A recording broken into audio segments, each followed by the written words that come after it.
بسم اللہ الرحمن الرحیم۔ السلام علیکم ورحمۃ اللہ وبرکاتہ۔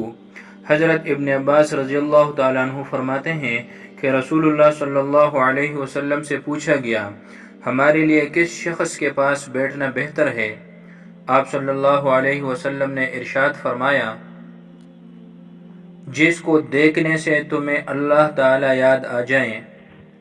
نمبر 2، جس کی بات سے تمہارے عمل میں ترقی ہو، اور نمبر 3، جس کے عمل سے تمہیں آخرت یاد آ جائے۔ مجمع الزوائد۔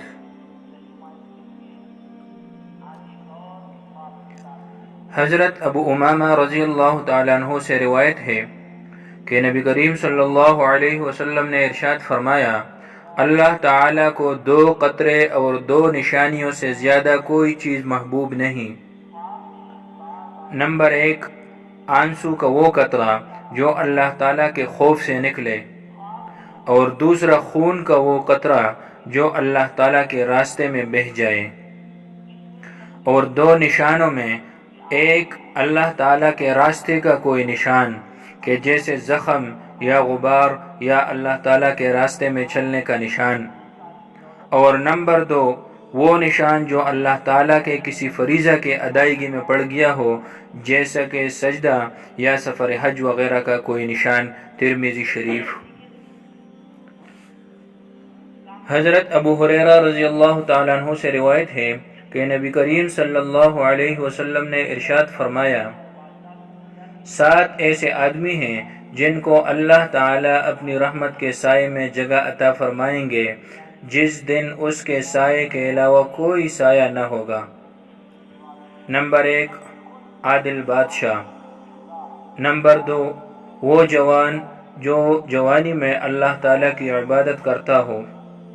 نمبر 3، وہ شخص جس کا دل ہر وقت مسجد میں لگا رہتا ہو۔ نمبر 4، 2 ایسے بندے جو اللہ تعالیٰ کے لیے محبت رکھتے ہوں، ان کے ملنے اور جدا ہونے کی بنیاد یہی ہو۔ نمبر 5، وہ بندہ جس کو کوئی اونچے خاندان والی حسین عورت اپنی طرف متوجہ کرے اور وہ کہہ دے کہ میں تو اللہ تعالیٰ سے ڈرتا ہوں۔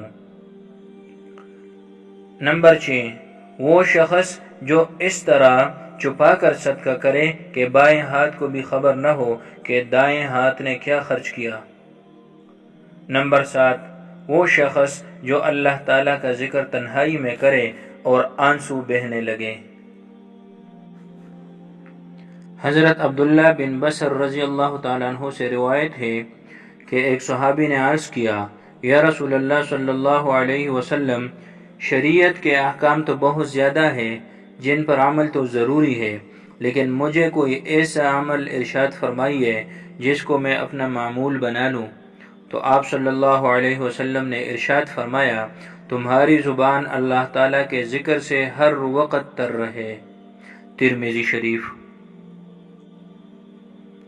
حضرت عبداللہ بن عمرو بن عاص رضی اللہ تعالیٰ عنہ سے روایت ہے کہ انہوں نے رسول اللہ صلی اللہ علیہ وسلم کو یہ ارشاد فرماتے ہوئے سنا، جب مؤذن کی آواز سنو تو اسی طرح کہو جس طرح مؤذن کہتا ہے، پھر مجھ پر درود بھیجو۔ جو شخص مجھ پر ایک بار درود بھیجتا ہے، اللہ تعالیٰ اس پر اس کے بدلے 10 رحمتیں بھیجتے ہیں۔ پھر میرے لیے اللہ تعالیٰ سے وسیلہ کی دعا کرو، کیونکہ وسیلہ جنت میں ایک خاص مقام ہے جو اللہ تعالیٰ کے بندوں میں سے ایک بندہ کے لیے مخصوص ہے، اور مجھے امید ہے کہ وہ بندہ میں ہی ہوں۔ جو شخص میرے لیے وسیلہ کی دعا مانگے گا وہ میری شفاعت کا حقدار ہوگا۔ مسلم شریف۔ اللہ حافظ۔